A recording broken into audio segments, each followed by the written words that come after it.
အဲ့တော့ cancer မဖြစ်အောင်စနွင်းတောက်ကြစနွင်းက olive oil နဲ့ဖြော်တောက်ရမယ်နော်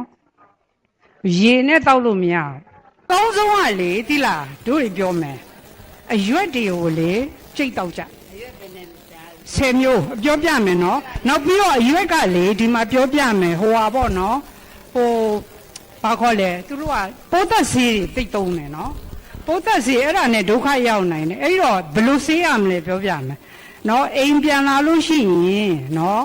ရေကဟို ratio ကတကားလန်ကိုဟိုဟာ vinegar ဘာခေါ်လဲဘာမှလို့ရှာလကာရေ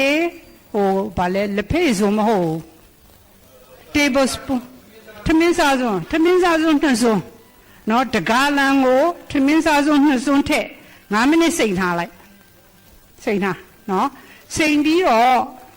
ပြန်ရည်ဆေးလိုက်အဲ့ဒါဆိုထွက်သွားပြီနော်အဲ့လိုနော်ထင်းကြီးရွက်တွေကိုအဲ့လိုဆေးရမယ်နော်အိမ်မှာ vinegar ဝယ်ထားနော် vinegar ဝယ်ထားပြီးတော့ဆေးပြီးတော့ဘာရွက်တောက်ရမလဲဆိုပြောပြမယ်ဒီချာနားထောင်နော်အရွက်အစိမ်းကြမ်းနော်မကိုင်းလိုက်ရတယ်နော်ဟင်းနွယ်ရတယ်နော်ညံသွားလို့လားโอเคနော်အေး blackboard မှာရေးပြီဒီကပြီးသွားပြီလားဖြတ်လို့ရလားလက်ထားဘာဆိုစနွေးရတယ်လေဗမာပြည်မှာဒီတိုင်း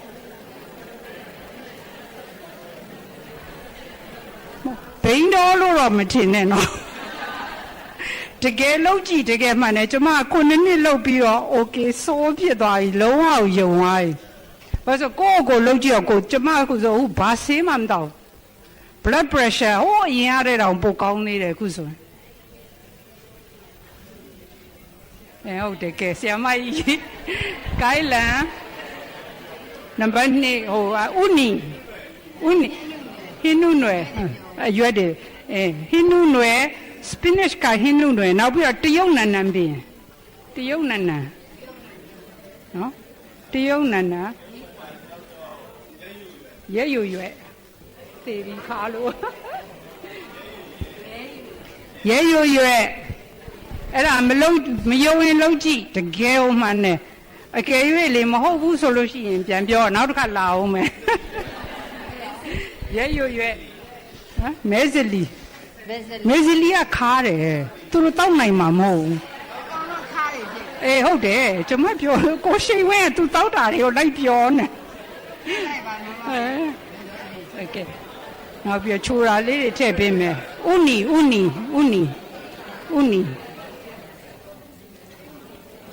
ဘုံလာဥနီအဲ့ဒါလည်းခရမ်းကျင်သည်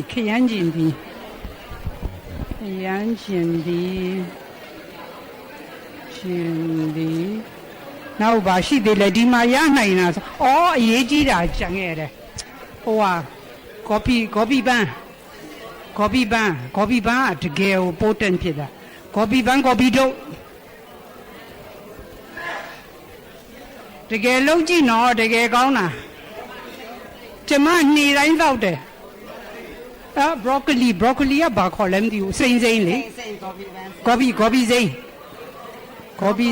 ဘရိုကလီကော်ပီထုတ်တယ်မမကော်ပီထုတ်လည်းပါတယ်လေကော်ပီထုတ်လည်းပါတယ်ကော်ပီထုတ်ကခရမ်းရောင်ကပိုကောင်းတာခရမ်းရောင်ဟိုမှာရတယ်ဘာခေါ်လဲဟိုစီတီမတ်တို့ဘာတော့မှရှိတယ်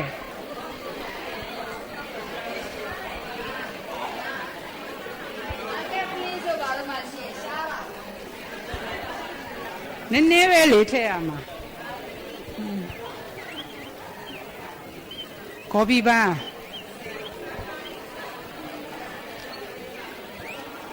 တော်ပြီ10ခုပဲအဖြူဒါအစိမ်းကော်ပီပန်းအဖြူဟိုဟာလေကင်ဆာကာကွယ်ဆုံးอ่ะဒါပဲစီသုံးကင်ဆာဘီရင် ကင်ဆာရှိတဲ့လူကိုတရားသွားမကျွေးနဲ့နော်အဲ့ဒီတစ်ခုမှားထားမယ်ဘာကြောင့်လဲဆိုတော့လေလူတွေကလေကင်ဆာလူနာကိုသွားကြည့်ရင်ကိန်းမုံတို့ဘာလို့သွားလက်ဆောင်ပေးတယ်မလုံးနဲ့ကော်ပီတော့လက်ဆောင်ပေး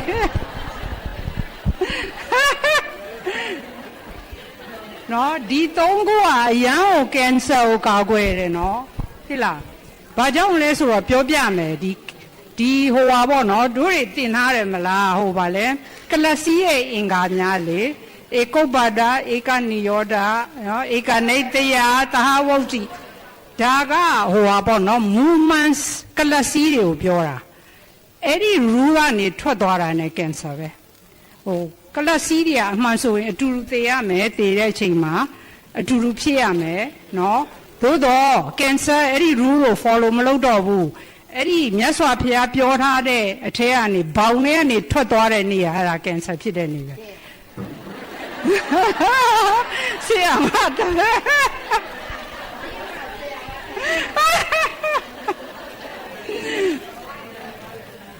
နော်အဲ့တော့အဲ့ဒီဘောင်ထဲကနေမထွက်အောင်စနွင်းရဲ့ဒီဟာတွေရဲ့အဲ့ဒါတွေကိုလေလုံးနောက်ပြီးတော့လေ cancer cell နဲ့ cancer ကလစီနဲ့ဟိုဘာနော်မုံပါလေ normal ကလစီဘယ်လိုကွာလဲဆိုရင်လေ cancer cell ကတရားမရှိရင်သေရော तू ရှင်တမောတရားကလိုကိုလိုတယ်နော်သို့တော့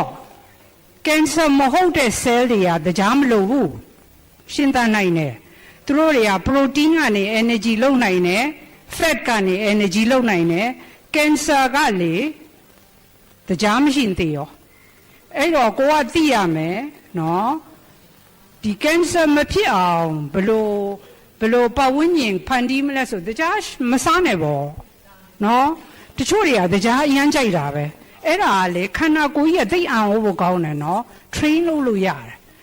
ကျမဆိုတရားလုံးဝမစားဘူး coffee ဆိုလည်းတရားမထည့်ဘူးမထည့်ဘဲနဲ့တောက်ကြည့်နောက်ပိုင်းကျရင်လေခန္ဓာကိုယ်ကြီးကလေလက်ကိုမခံတော့ကြိုက်ကိုမကြိုက်တော့တာနောက်တရားနောက်တစ်ခုကဘာလဲဆိုတော့ cancer ကလေသိကြိုက်တာ acid condition အဲ့တော့ခန္ဓာကိုယ်ကြီးကို acid မဖြစ်စေနဲ့နော်အဲ့တော့ acid မဖြစ်အောင်ဘယ်လိုလုပ်မလဲနော်ဒီနောက်ပြီးတော့လေတချို့လူတွေအသက်ကြီးလာရင်ခါးကြီးကုန်းလာကြတယ်လေအယိုးတွေပါလာတယ်မလားအဲ့ဒါဘာကြောင့်ဖြစ်တာလဲဆိုလူတွေကထင်တာကယ်ဆီယမ်နဲ့လို့ကယ်ဆီယမ်တွေတိုက်တယ်အဲ့ဒါမဟုတ်ဘူးနော်အဲ့ဒါမဟုတ်ဘူးဘာဖြစ်လို့လဲဆိုတော့ခန္ဓာကိုယ်ထဲမှာ acid ဓာတ်တွေသိများတယ်သိများနေတော့ခန္ဓာကိုယ်ကြီးကအမြဲ balance လုပ်ပေးတယ်အဲ့တော့သူ acid များနေတဲ့ခါကျတော့ခန္ဓာကိုယ်ကြီးကအယိုးကကယ်ဆီယမ်တွေကိုယူပြီး neutralize လုပ်ဖြစ်တာလေအဲ့တော့ကြာတဲ့အခါကျတော့အယိုးကပါလာတာပေါ့အဲ့တော့ကယ်ဆီယမ်ဘယ်လောက်တောက်နော်ဒီလောက်ကြီး effective မဖြစ်ဘူးအရေးကြီးဆုံးကဒီဟာတွေကိုတောက်ရင်လေခန္ဓာကိုယ်ကြီးက share ပဲ alkaline နော်အဲ့တော့ဓာတွေကိုတောက်ရင်အသက်ကြီးလာရင်နော်အထူးသဖြင့်အမျိုးသမီးတွေကအရက်မပူကျင်ကြအောင်နော် the first sign of osteoporosis နော်ဘာလဲဆိုတော့အရက်ပူသွားတာကိုကငကိုကအရက်ကနော်ငါးပေဆိုရင်ဆိုပူသွားတယ်ဆိုအဲ့ဒါပထမဦးဆုံးသင်္ကေတပဲရိုးပါလာပြီနော်အဲ့တော့အရက်ပူသွားမယ်ခါကိုင်းလာမယ်နောက်ဆုံးကုန်းသွားမယ်နော်လင်းကြရင်ကျိုးမယ်တချို့တွေကြတော့လေကျိုးလို့လင်းကြတယ်တချို့တွေကြတော့လေလင်းကြလို့ကျိုးတယ်အဲ့လိုပေါ့နော်တချို့တွေကြတော့အယိုးတွေကပါလာတာမသိနော်တခါတည်းကျဟာလင်းမကျလဲကြသွားတယ်လေအယိုးကသူ့ဘာသူကျိုးသွားတာအဲ့တော့ဒီဟာတွေကိုတောက်ရင်ဒါမဖြစ်ဘူးနော်ဘလောက်ကောင်းလဲကင်ဆာမဖြစ်ဘူးနော်ဝန်းလဲမှန်တယ်အယိုးလည်းမပေါဘူးမျိုးသမီးတွေအရန်ကောင်းတယ်အဲ့ဒါလုပ်ကြည့်ဒါပေမဲ့သေးသေးချာချာဆေးရမယ်နော်အခုဆိုလို့ရှိရင်နော်အဲ့ဒီဟိုပိုးသက်စီတွေအရန်များအဲ့ဒါမှတ်ထားဟမ်ဘာလဲဘာပြောဟုတ်တယ်ကိုတက်နိုင်ရင်လေမြေကြီးရှိရင်ကိုကကိုဆိုင်ဟုတ်တယ်ဘာကြောင့်လဲဆိုတော့နောက်ပြီးတော့နောက်တစ်ခုပြောမယ်နော်သွားကျမ်းမာရေးခန္ဓာကျမ်းမာရေးအရန်ရေးကြီးတယ်နော်ဒီခန္ဓာကျမ်းမာရေးမကောင်းတဲ့လူကနှလုံးရောဂါဖြစ်တာပဲဘာကြောင့်လဲဆိုတော့သွားတိုက်ယုံနဲ့မပြီးဘူးနော်အလုံးသိချာနာထောင်ညာ သွားတိုက်လို့ရှိရင်ဒီအပြင်နဲ့အထဲလောက်ပဲလေဒီသွားစားတဲ့အခါမှာသွားချားထဲမှာညက်နေတယ်လေအစာတွေကအဲ့ဓာတွေကိုမထုတ်ရင်ဘာဖြစ်မလဲဆိုတော့ပိုးလာတယ်လေပိုးလာတဲ့အခါကျတော့အနံ့အသက်လည်းမကောင်းဘူးနောက်ပြီးတော့တဖုံးတွေရောင်တာပေါ့နော်တဖုံးတွေရောင်တယ်သွားပိုးစားတယ်သွားတွေစောကြီးကျိုးကုန်တယ်လေဟုတ်တယ်မလားအဲ့တော့ဒီကရောင်နေတဲ့ဘက်တီးရီးယားတွေကအုံနောက်ထဲလဲသွားတယ်နှလုံးထဲလဲသွားတယ်ဘာလို့ဆိုတော့သွေးကြောကြီးနေတာခန္ဓာကိုယ်လုံးကအားလုံးကဆက်နေတာလေဟုတ်တယ်မလားအဲ့တော့အရန်ရေးကြီးတာကညပိုင်းဆိုလို့ရှိရင်နော်အချိန်လေးပေးလိုက်တေးသေးချာချာသွားကြတဲ့ရလေအစတွေအကုန်ထုတ်ပြစ်နော်အဲ့ဒါဆိုရင်အဲ့ဒါကိုမှန်မှန်လုပ်တဲ့လူကလေခံတွင်းကျမ်းမာရေးကောင်းတဲ့လူကလေအရန်ကျမ်းမာတယ်နော်ဘာကြောင့်မလို့လူတော်တော်များများအသက်ကြီးလာရင်ဘာဖြစ်လို့လဲမသိဘူးနှလုံးယောဂတွေဖြစ်တယ်အဲ့ဒါကြောင့်နော်ဒီသဖုံးဒီဟာလေးဒီမှာရောင်းလာတယ်ရောင်းလာရှိတယ်နော်အဲ့ဒါအရေးကြီးတယ်နော်အရန်အရေးကြီးတယ်သိတယ်မလားဘာမှသာဟိုဟာတန်ဖိုးမရှိပင်မဲ့လို့လေညဆိုလို့ရှိရင်မနေ့ဆိုလူတွေကအကုန်လုံးကလောနေတယ်မလားညတက်နိုင်လို့ရှိရင်တော့စားပြီးတိုင်းလုပ်ရင်တော့ပိုကောင်းတာပေါ့အဲ့ဒါဆိုရင်လေတော်ရုံတိုင်ုံသွားဆရာဝန်စီသွားဆရာဝန်မလို့သွားဆရာဝန်စီသွားလဲအခု problem ကတေချာ sterilize မလုပ်ရင်ဘီပိုးစီပိုးရတယ်လူကလည်းရှိသေးတယ်ဟုတ်တယ်မလားအဲ့ဒီတော့လေအဲ့ဒါလေးကိုလေအချိန်ယူပြီးတော့ညအိတ်ခံနေရင်တေးသေးချာချာတစားအကုန်ထုတ်ပလိုက်သွားတယ်အဲ့ဒါဆိုရင်တေးဟိုဟာခံတွင်းကျမ်းမာလို့ရှိရင်လုံးဝနှလုံးယောဂါတို့အုံနှောက်ရောင်တဲ့ယောဂါတို့ဘာမှမဖြစ်ဘူးအမေးကျင်သေးလဲအဲ့ဖြောနီးပြောပြမယ်နော်ဒီကကျွန်တော်ဒါကြီးကဆနွင်းကရေနဲ့မတော့အောင်ဒါနဲ့ဒါ တန်လွင်စီနဲ့တတ်သွားမဖြောဘူးရောမဖြောဘူးသူကြီးပဲမမပြောတဲ့ဒိဗေကသူကြီးပဲမတော့အောင်ရေနဲ့ဆနွင်းနဲ့တမင်စီနဲ့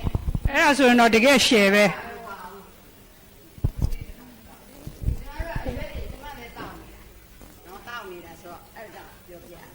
ဟိုကလေစနွေးကဘယ်လောက်တောက်ရမလဲဆိုတော့လေ teaspoon ကဟိုကလေဘာခေါ်လဲလက်ဖေးစွန်းရဲ့1/4လောက်ပဲအများကြီးမဟုတ်နောက်တစ်ခုရှိတယ်စနွေးတောက်ရင်အစာစားပြီးမှတောက်တော့ तू က blood sugar ကိုချတယ်နေမင်းကောင်းမှုလိမ့်မယ်အစာမရှိဘဲနဲ့စနွေးမတောက်အောင်နော်ဒီဟာလည်းအဲ့ဒီတိုင်းပဲအစာစားပြီးမှတောက် तू ကလည်း sugar ကျတယ်နော်တို့ကြမနဲ့စောကြီးဘာမှမစားဘဲနဲ့သွားတောင်းကောင်းနေမူလေးအဲ့ဖြောနီးပြောပြမယ်နော်အရင်ဆုံးတေးချာရေဆေးနော်စောစောကပြောတာမှတ်ပြီတယ်မလားဗီနီဂါနဲ့လေရှာလကာရင်းနဲ့တေးချဆေးနော်9မိနစ်လောက်စိန်နာပြီးတော့ရေဆေးပြစ်ပြီးရင်နော်အကောင်းဆုံးကနည်းနည်းတော့အလုံးရှုပ်တယ်ဟိုပါပေါ့နော် steam လုပ်တာပါခေါ်လဲဗမာလို့ရင်တွေပေါင်းလို့ရှိရင်တော့ဗိုက်တာမင်ဓာတ်တွေတော့မထွက်သွားဘူးပေါ့နော်သူကလေဟိုဟာအကရွက်လှုပ်ရှုပ်တယ်ဆိုလဲတစ်ချက်ပေါ့နော်နည်းနည်းအရွက်ကိုနုံးအောင်လုံးလိုက်ဒီမောင်လာဦးကြီးတို့ခင်းရင်ဒီနော်ဒီအရွက်တွေကိုလုံးလိုက်လုပ်ပြီးတော့ဟိုကြိတ်တဲ့ဆက်သိတယ်မလား blender နော် blender ကလည်းမျိုးစားစားရှိတယ်တချို့ဟာတွေကအရန်အားကောင်းတယ်တချို့ဟာတွေကဣပဲနဲ့တိတ်အားမကောင်းအဲ့တော့ဒါကိုကျမ်းမာရေးဆိုတော့လေနည်းနည်းအကောင်းစားတာဝယ်လိုက်ဘာလို့ကိုကျမ်းမာရေးမဟုတ်ပြောပြတာလေမဟုတ်လေဒါကတော့အကြာကြီးလည်းသုံးလို့ရတယ်ယောဂဖြစ်ရင်တော့နံပါတ်1အချက်ခံရမယ်နံပါတ်2ပိုကုန်မယ်တအိမ်လုံးဘလူးမှမနေရဘူးနောက်ပြီးယောဂဖြစ်ရင်ကုလို့ပျောက်ရှင်မှလည်းပျောက်တော့မယ်ဟုတ်တယ်မလားအဲ့တော့ကင်ဆာဖြစ်ရင်မလွယ်ဘူးနော်သိတယ်မလားအဲ့တော့မဖြစ်ခင်တည်းကမဖြစ်အောင်နေကြအဲ့တော့အဲ့ဒါတွေကိုလေ10ခုတောင်ဆိုတော့နည်းနည်းစီပေါ့နော်နည်းနည်းစီချက်ဘာရိုးရည်နဲ့ပဲနော်ရိုးရည်နဲ့ပဲရောပြီးတော့ blend လုပ်ပြီးတောက်လေအကယ်၍ပြစ်တယ်ချင်နည်းနည်းရေရောလိုက်ပေါ့အကယ်၍ဟိုတိတ်များသွားတယ်ဆိုခွဲထားလိုက်ခွဲပြီးရေခဲတစ်တာထဲမှာထား1ရက်2ရက်တော့ရပါတယ်သိတယ်မလားဒါလေးဆိုခါတယ်နည်းနည်းခါမယ်ခါတယ်တော့အခါရာတွေအများကြီးမထည့်နဲ့ပေါ့ဥရှိန်ဝင်ရတောက်တယ်ကျမကမတောက်ဘူးအဲ့ဒါရမလိခါတယ် အဲ့တော့ဒီဟာတွေကလေတိတ်လည်းဈေးမကြည့်ဘူးတကယ်ကောင်းတာ तू ကဘာကြောင့်ကောင်းလဲဆိုတာပြောပြမယ်ဒီထဲမှာဘာတတ်ပါလဲဆို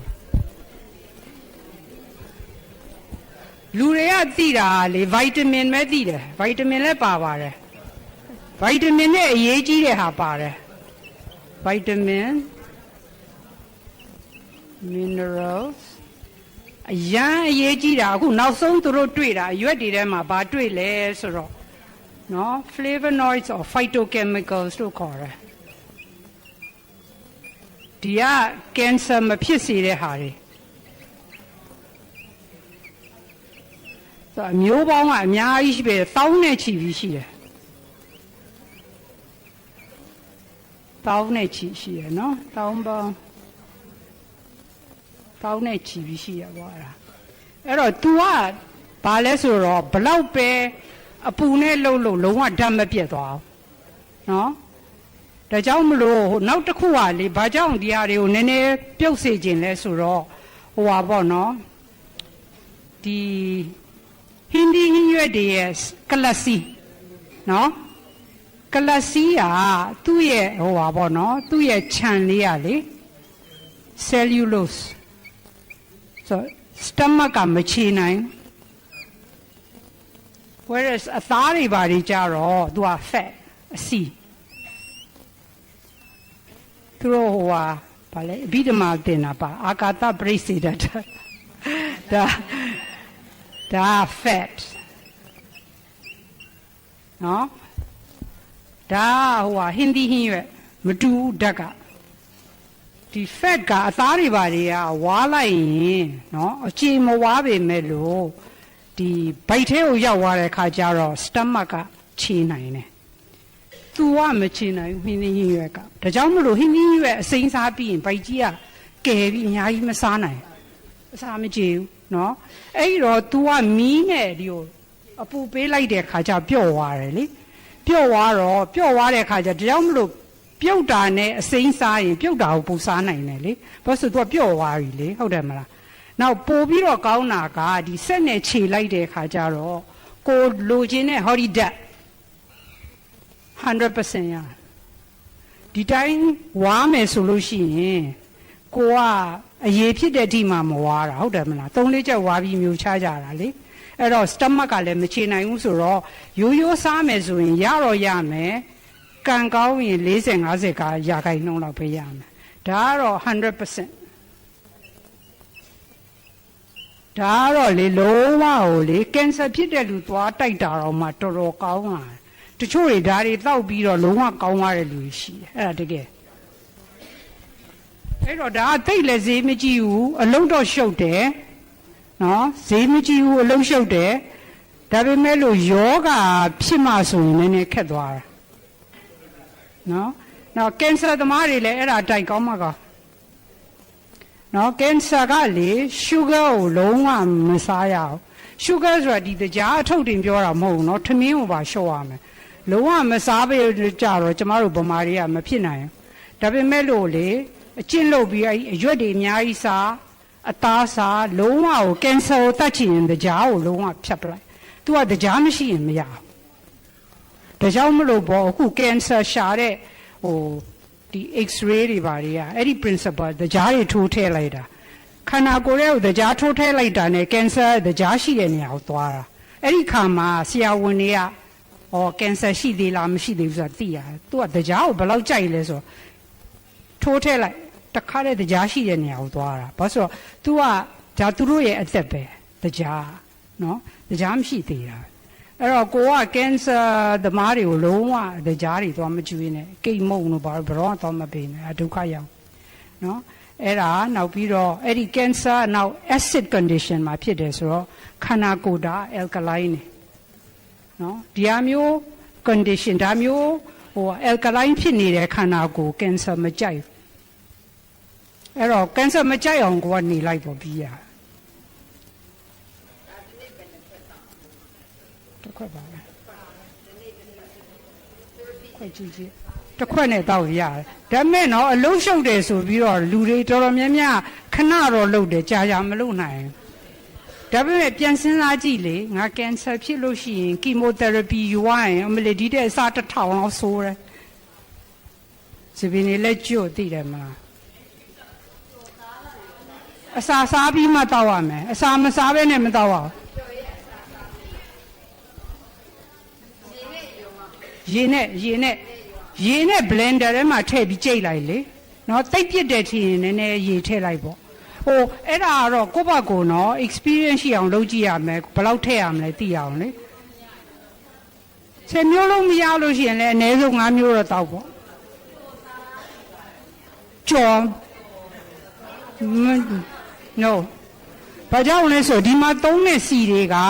heat လုပ်လိုက်တာနဲ့ chemically change ဖြစ်ပြီး cancer ဖြစ်တယ်အဲ့တော့ဒီတိုင်းပြည်မှာလေဟို cancer သိများနေတာနော်စီလဲပါတယ်နော်နှလုံးရောဂါဖြစ်တာလဲစီပါတယ်သွေးတိုးလဲစီတွေပါတယ်အဲ့စီတွေကြောင့်ဖြစ်နေကြိတ်ပြီးတော့အဖို့ကြိတ်လိုက်ရင်အဖက်တွေကပျော်သွားတယ်လေအရေးပြစ်တဲ့အထိပျော်သွားတယ်ဒါကြောင့်မလို့ကျွန်မပြောရဲအားကောင်းတဲ့ဆက်ကိုဝယ်လို့ပြောတာဟုတ်တခါပဲဝယ်ရမယ်လေကိုပြန်စဉ်းစားကြည့်နော်ဒါကိုကျမ်းမာတာအရင်အရေးကြီးတာတကယ်ကိုအရေးကြီးတာချာလို့ပန်းဒီထည့်ခြင်းရတယ်ဒါပေမဲ့တိတ်ချိုတဲ့အသီးမထည့်အောင်နော်လူတွေကလေအသီးဆိုချိုမှကြိုက်တယ်ဟုတ်တယ်မလားဟိုနင်းလေဟာဒီသီးရမချိုဘူးဆိုမစားခြင်းအမှန်ဆိုချိုတဲ့သီးတွေကမကောင်းကိုအတွက်ဒါကြားလေသိရမလားကင်ဆာမလာစေခြင်းဘူးဆိုတော့ကြားမထားနဲ့